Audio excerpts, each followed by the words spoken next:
آیت اللہ خمینی کی قیادت میں جو ایرانی انقلاب آیا تھا اس کی اساس دراصل شاہ ایران کے ظلم و ستم سے نجات اور امریکی بالادستی کے خاتمے پر رکھی گئی تھی۔ اسی لیے یہ تحریک وسیع البنیاد تھی۔ شدت پسند علماء کرام بھی اس میں شامل تھے اور کٹر ملحد، بے دین اور سیکولر بھی۔ شاہ ایران کی خفیہ ایجنسی ساواک بیک وقت دو طرح کے لوگوں کو گرفتار کر کے اذیت خانوں میں لے جاتی۔ ایک وہ نوجوان جس نے اچانک داڑھی رکھ لی ہوتی اور وہ بار بار حسینیہ، امام بارگاہ یا مصلی مسجد کے چکر لگاتا ہوا نظر آتا، یا پھر ایسے نوجوان کی شامت آتی جس نے بال بڑھا لیے ہوں، پھٹی ہوئی جینز پہنی ہو اور ان کے بقول شریفانہ زندگی ترک کر دی ہو۔ مذہبی طبقہ اور کمیونسٹ انقلابی دونوں اس تحریک میں ظلم و تشدد کا برابر شکار تھے۔ اسی لیے پوری انقلابی تحریک میں صرف مرگ بر امریکہ، مرگ بر اسرائیل اور مرگ بر شاہ کے علاوہ کوئی نظریاتی نعرہ بلند نہ ہوا۔ آخری مہینوں میں جب مذہبی طبقے نے اس تحریک کی قیادت سنبھال لی اور آیت اللہ خمینی ایک مسلمہ قائد کے طور پر سامنے آ گئے، تو پھر تمام مسالک، سیاسی گروہوں اور نسلی اقلیتوں کو ساتھ رکھنے کے لیے صرف ایک ہی نعرہ لگایا گیا: اللہ اکبر،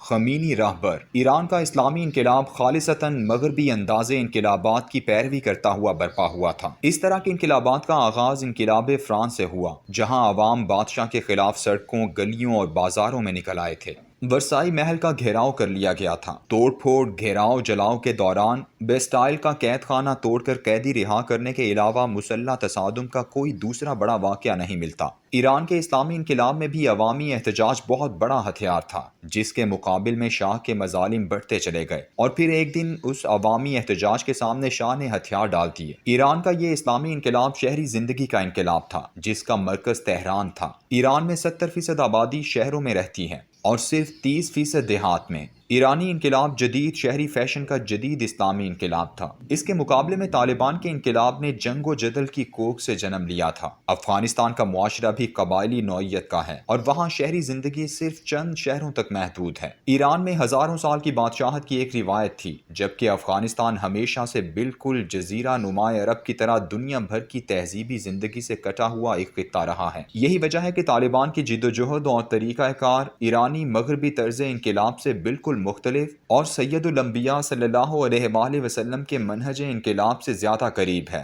طالبان کی پہلی انقلابی جدوجہد دراصل سوویت یونین کی شکست کے بعد جنم لینے والی آپس کی خانہ جنگی کے خلاف تھی۔ یہ منظر بالکل مدینے میں اوس اور خزرج کی آپس کی لڑائیوں جیسا تھا، جو خالصتاً قبائلی تعصب کی بنیاد پر لڑی جاتی تھیں۔ افغانستان بھی سوویت یونین کے جانے کے بعد گروہی اور قبائلی تعصبات کی جنگ میں الجھا ہوا تھا۔ اوس اور خزرج کے قبائل نے جب اسلام قبول کیا تو حضرت سعد بن عبادہ رضی اللہ تعالیٰ عنہ نے ایک خواہش کا اظہار کیا تھا کہ یا رسول اللہ صلی اللہ علیہ وآلہ وسلم، عین ممکن ہے کہ آپ کے مدینے آنے سے ہمارے آپس کے جھگڑے ختم ہو جائیں۔ 15 محرم 1415 ہجری بمطابق 24 جون 1994 کو جب ملا محمد عمر اور ان کے 50 ساتھیوں نے قبائلی عصبیت سے بالاتر ہو کر صرف اسلامی شریعت کے اصولوں کے نفاذ کے ذریعے افغانستان میں امن قائم کرنے کے لیے جدوجہد کا آغاز کیا، تو 90% دیہی اور قبائلی افغانستان میں بغیر خون بہائے اور بڑی جنگ میں الجھے ایک ایسا خاموش انقلاب آیا جس کی جدید دنیا توقع بھی نہیں کر رہی تھی۔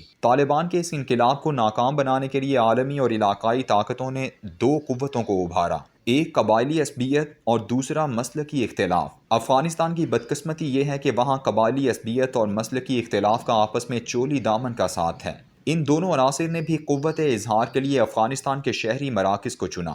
یہی وجہ ہے کہ طالبان کو 27 ستمبر 1996 کو کابل شدید لڑائی کے بعد فتح کرنا پڑا۔ طالبان کے شرعی قوانین ملک بھر میں آسانی سے نافذ ہو گئے۔ ان کی مخالفت صرف چند فیصد مغرب زدہ اشرافیہ نے کی۔ طالبان کے خلاف مسلکی اور نسلی عصبیت کا پرچم لہرا کر جنگ کا آغاز کیا گیا، مگر ان کی یہ جنگ بھی صرف 5% علاقے تک محدود تھی۔ طالبان نے سخت ترین شرعی قوانین بھی بیک جنبش قلم نافذ کر دیے، یہاں تک کہ منشیات خصوصاً افیون کی کاشت، جس سے لاکھوں افغانوں کا رزق وابستہ تھا اور جو دنیا بھر کو برآمد کرنے والی 97% افیون کاشت کرتے تھے، اس کاروبار کو ملا عمر کے صرف ایک حکم نامے کے ذریعے جڑ سے اکھاڑ دیا گیا۔ ایرانی معاشرہ طالبان سے بالکل مختلف تھا، صدیوں سے پرتعیش شاہانہ ماحول کا عادی، شاعری، موسیقی، رقص و سرور اور شراب و شباب میں غلطاں۔ ایسے معاشرے سے کسی عالم دین کا ایک متفقہ راہبر کے طور پر ابھرنا ہی کسی معجزے سے کم نہ تھا۔ شہری زندگی کی وجہ سے وہاں قبائلی عصبیت نام کو بھی نہیں تھی،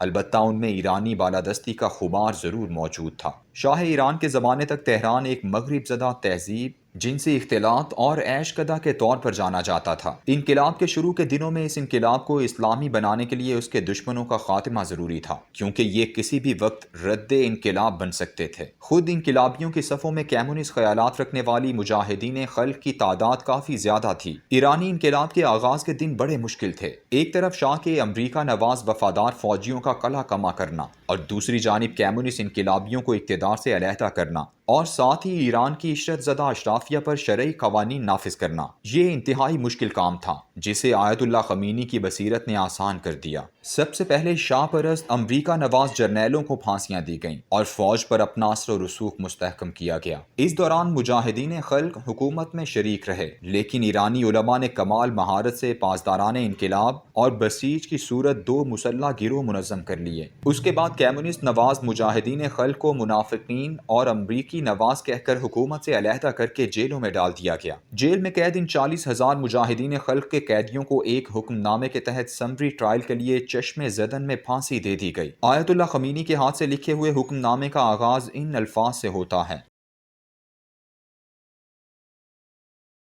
چونکہ یہ منافقین اور خائن اسلام پر یقین نہیں رکھتے اور جو کچھ وہ زبان سے اقرار کرتے ہیں وہ ایک دکھاوا اور منافقت ہے۔ اس کے بعد لکھا: ان کے اپنے لیڈر نے یہ تسلیم کیا ہے کہ وہ اسلامی نظام حکومت کے خلاف جنگ میں شریک تھا، جو دراصل اللہ کے خلاف جنگ ہے۔ آخر میں یہ حکم تحریر تھا: